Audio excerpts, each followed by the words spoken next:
let's just take the US as an example, because the US was founded upon an idea of trying to have something that was more democratized, not having a nobility or a single monarch or whatever run everything, right? But how do people engage in their own self-governance? Democracy doesn't mean voting. Democracy means a process by which everyone is more empowered to be engaged in the collective governance, right? And there's actually, I don't remember which one, but there's a founding father quote that says voting is the death of democracy, because what it means is we weren't able to come together in a town hall and all discuss what was going on in an effective enough way that we came up with a solution that everyone agreed was a good solution. We had to resort to a vote, which means we couldn't agree, and so we sublimated physical warfare.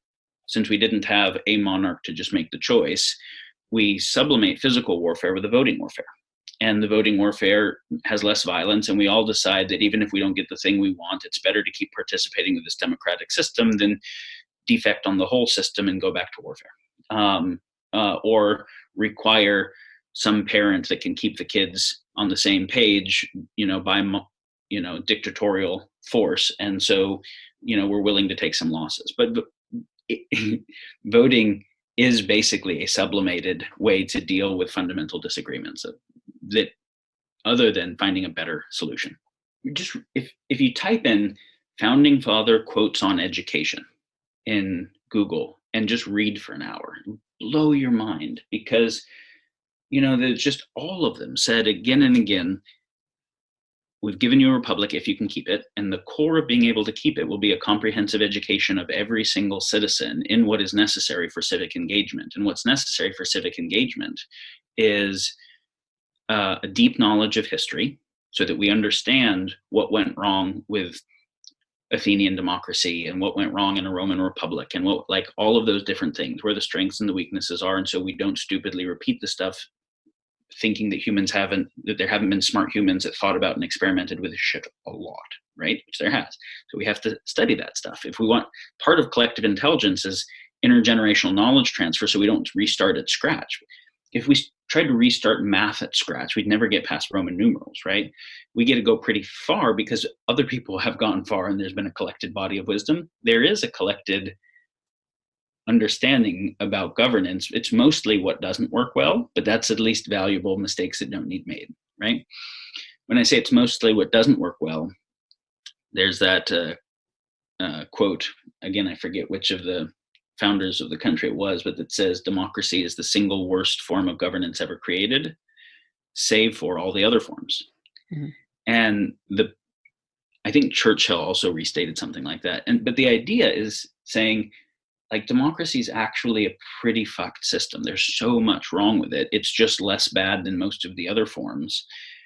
And what they're saying is we just suck at governance. Like, we suck at having humans human together well and figure out how to make sense of the world and how to share values to inform good coordinated choices.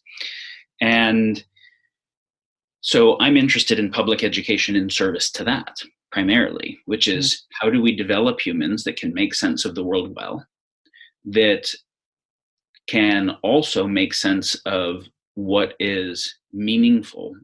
And so the generation of values and meaningfulness. So I'm going to make choices in service of what, and the sense making of what's actually going on and what will be the effect of a particular kind of action. Because the sense making and values generation inform choice making. And if we want to have governance, which means coordinated choice making, we have to be able to coordinate people's sense making and values generation. So the kind of education they were talking about is you got to understand history. You have to understand, if you're in the US, American politics and how it got to be the way it was and what went into why it was developed in some ways and not others. If you want to change it, make sure you understand it very well first, right? And the history of politics writ large and jurisprudence and whatever, the things that you would need to know to be civically engaged. And we can see that US public education, basically this is non-existent. And we can see that the population isn't civically engaged in almost anything other than voting, not even very well in voting, but almost exclusively voting between, not even voting on issues, voting on representatives almost exclusively. And where the representatives, the campaign budgets that they need, and the lobbyists that they have to deal with, both of whom are paid for by financial interests, means that you have an oligarchy operating through the simulation of a democracy. And so it doesn't really matter if it's the left or if it's the right, they need campaign budgets. It's going to come from somewhere.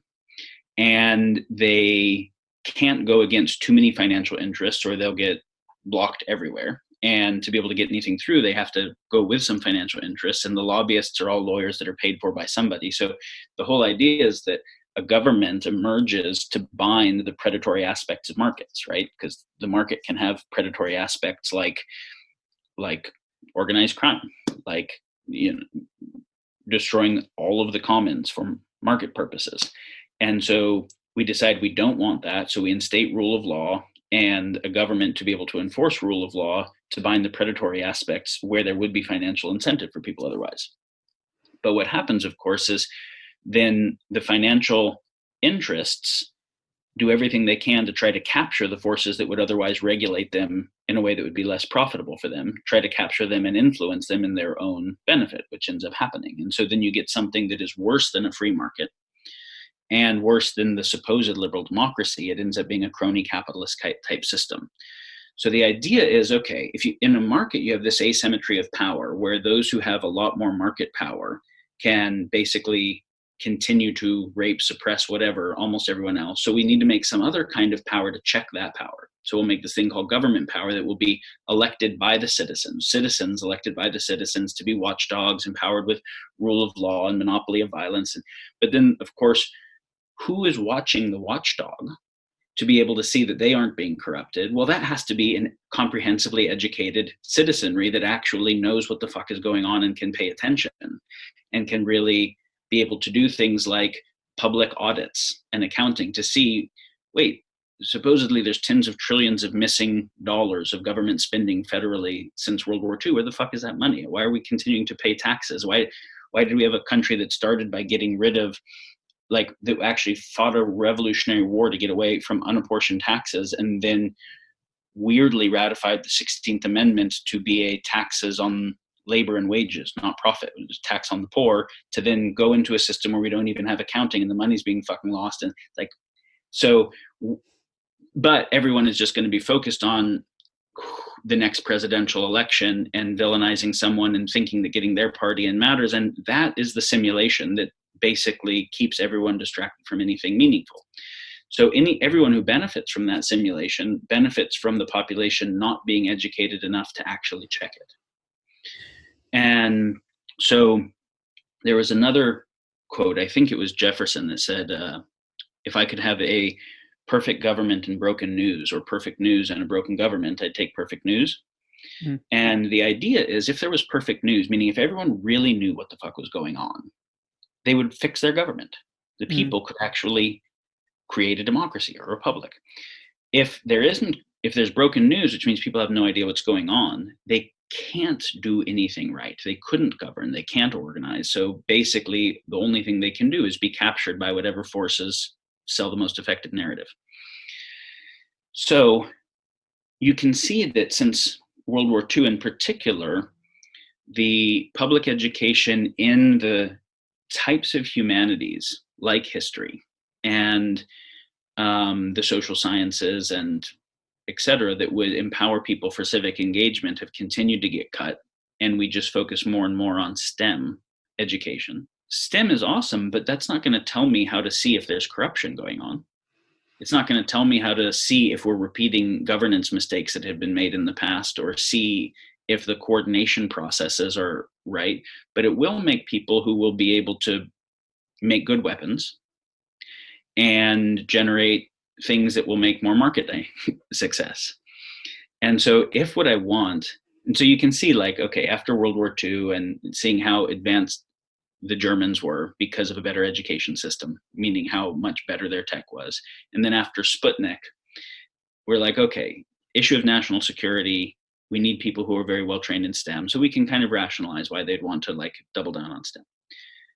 But I think that's a part of the story. There's another part, which is so we want to find all the smart people. So let's standardize SATs, tests like that, to find them, and then drive them into hyper-specialization where they will be useful to the current system without having the kind of thinking that threatens it.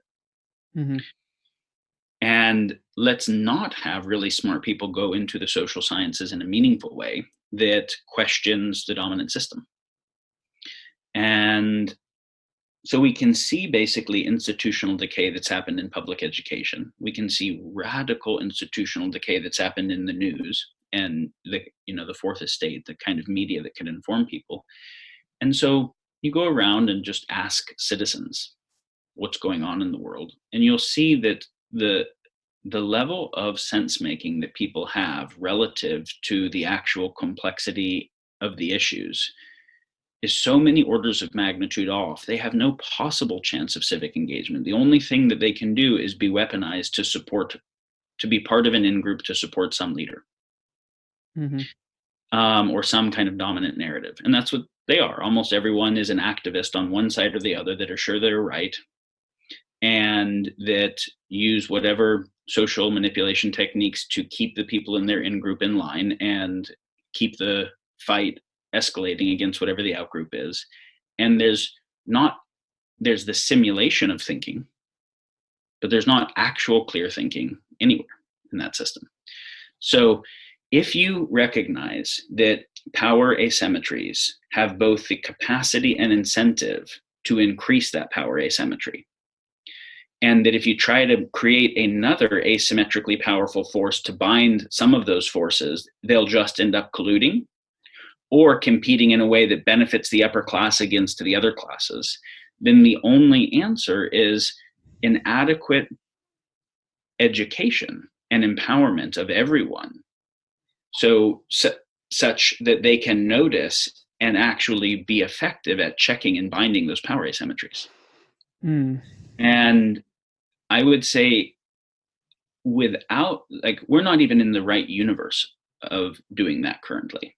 And without that, I think there are no answers that don't have strange attractors in despotism and then civilizational collapse.